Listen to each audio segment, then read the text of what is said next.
Hello everyone, আসসালামু আলাইকুম। Welcome back to my channel. চলেন আজকে আমি আপনাদের সাথে আমার আম্মুর একটি ভুড়ি ভাজির রেসিপি শেয়ার করি। আম্মুর এই ভুড়ি ভাজির রেসিপিটা অনেক মজা, আপনারা বাসায় চাইলে একটু ট্রাই করে দেখতে পারেন। এই তো ভুড়ি ভাজি করার জন্য আম্মু প্রথমেই ঝাল, পেঁয়াজ, রসুন, তারপর আলু সব কিছু ভালো মতো ফ্রাই করে নিয়েছে। এই তো তারপর হচ্ছে চর্বিগুলোকেও ভালো মতো ফ্রাই করে নিল।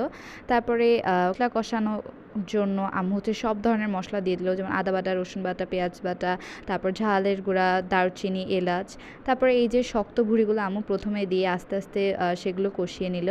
এই তো তারপর একটু নরম হয়ে যাওয়ার পর আম্মু সব ধরনের যেই জিনিসগুলো আমরা ফ্রাই করে রাখছিল সেগুলো দিয়ে ভালো মতো মিক্সড করে আস্তে জালে এটা ধীরে ধীরে ধীরে কষিয়ে ভালো মতো রান্না করে নিল। এই ভুঁড়ি ভাজিটা খেতে আসলে অনেক বেশি মজা লাগে, কারণ এটা একটু ভাজা ভাজা হয়। এই তো আপনারা অবশ্যই বাসায় এটা ট্রাই করে বলবেন এটা কেমন হয়েছে। যাই হোক, আজকে এই পর্যন্তই, আবার দেখা হবে নেক্সট ভিডিওতে। বাই।